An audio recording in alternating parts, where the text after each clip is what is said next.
নমস্কার বন্ধুরা, cook with dishes ফ্যামিলিতে সবাইকে জানাই স্বাগত। বাড়িতে হোক বা কোনো অনুষ্ঠানে খাওয়া দাওয়ার শেষে একটু মিষ্টি বা ডেজার্ট খেতে প্রায় সকলেই পছন্দ করেন। তাই আজ একটি ডেজার্ট রেসিপি আপনাদের সঙ্গে শেয়ার করে নিচ্ছি। আমাদের আজকের রেসিপি ক্যারামেল পুডিং। কোনো রকম ময়দা পাউরুটি ছাড়াই শুধুমাত্র 1 প্যাকেট গুঁড়ো দুধ দিয়েই রেসিপিটি বানিয়ে নিয়েছি। তাহলে দেরি না করে দেখে নেওয়া যাক রেসিপিটি আমি কিভাবে বানিয়ে নিয়েছি।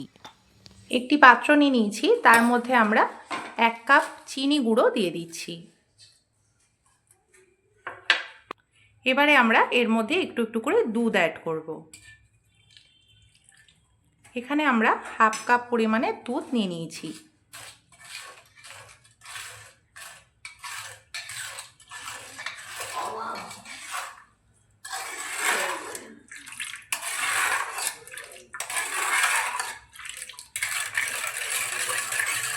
দুধের সঙ্গে চিনি গুঁড়োটা ভালোভাবে ছোট মনে হচ্ছে, তাই আমরা একটু পাত্রটা চেঞ্জ করে নিলাম।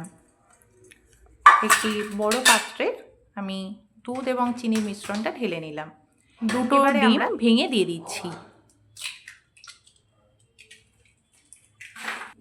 এর মধ্যে 1/3 স্পুন বেকিং পাউডার দিয়ে দিলাম। এবারে 1 চিমটে মতো বেকিং সোডা দিয়ে দিচ্ছি। এবারে সমস্ত কিছু খুব ভালোভাবে ফেটিয়ে নিচ্ছি।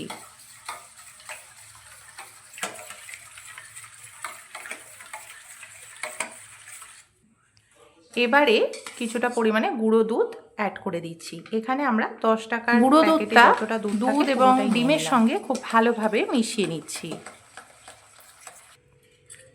এখানে আমরা এবারে হ্যান্ড ব্লেন্ডারের সাহায্যে ভালোভাবে ব্লেন্ড করে নেব। আমাদের ব্লেন্ডার আছে তাই আমরা ব্লেন্ড করে নিচ্ছি ব্লেন্ডারের সাহায্যে। আপনারা ভালোভাবে যে কোনো চামচের সাহায্যেও ব্লেন্ড করতে পারেন। সময়টা একটু বেশি লাগবে। এইটা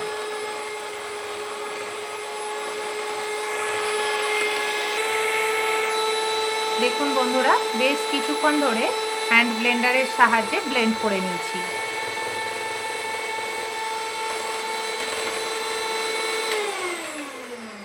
এবারে কিছুটা পরিমাণে মিল্ক মেড দিয়ে দিচ্ছি।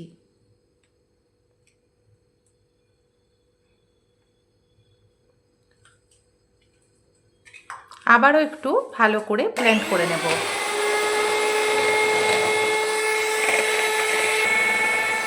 মিল্ক মেডটা দিয়ে খুব ভালোভাবে ফেটিয়ে নেওয়া হয়ে গেছে।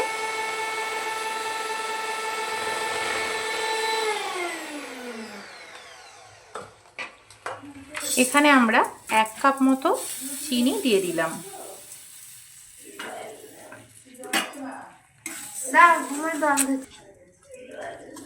চিনিটা দিয়ে আমরা একটু ক্যারামেল বানিয়ে নেব।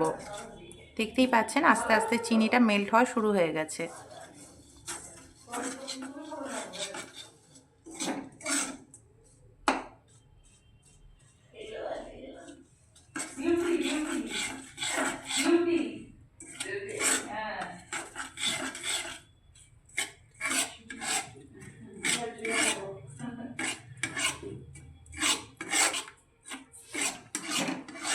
চিনিটা অনেকটাই মেল্ট হয়ে গেছে, দেখতেই পাচ্ছেন।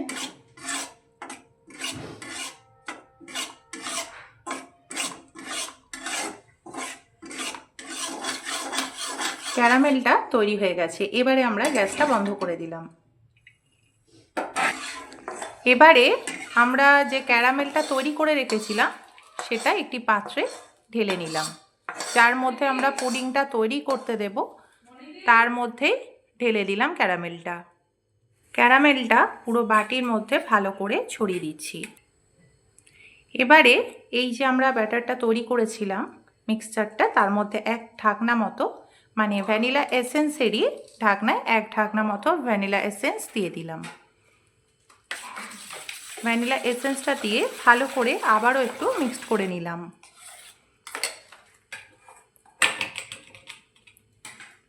এবার এই লিকুইড ব্যাটারটাই দিয়ে দিচ্ছি এই পাত্রের মধ্যে। এখানে আমরা একটা কড়াতে কিছুটা জল গরম করতে বসিয়ে দিয়েছিলাম, তার মধ্যে একটা স্ট্যান্ড দিয়ে দিয়েছি। তার মধ্যে এই যে লিকুইড ব্যাটারটা আমরা তৈরি করেছিলাম সেটা দিয়ে দিলাম। এবার ঢাকা দিয়ে পুডিংটা তৈরি হতে দেব। একটা প্লেট তো ঢাকা দিয়েইছি, আবারও ওপর থেকে একটা ঢাকা দিয়ে দিচ্ছি। 20 মিনিট পর্যন্ত লো টু মিডিয়াম আছে আমরা পুডিংটা তৈরি হতে দেব। 20 মিনিট হয়ে গেছে, এবারে আমরা ঢাকাটা সরিয়ে দেখে নেব।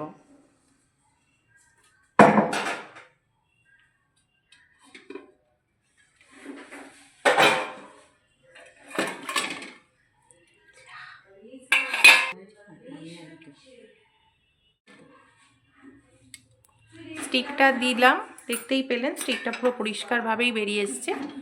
পুডিংটা তৈরি হয়ে গেছে। আরে পুডিংয়ের সাইড থেকে একটু তুলে নিচ্ছি।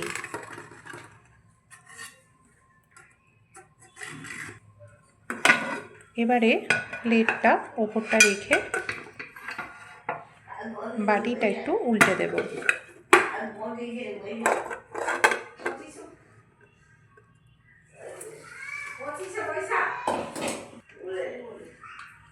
ক্যারামেল পুডিং তৈরি হয়ে গেছে।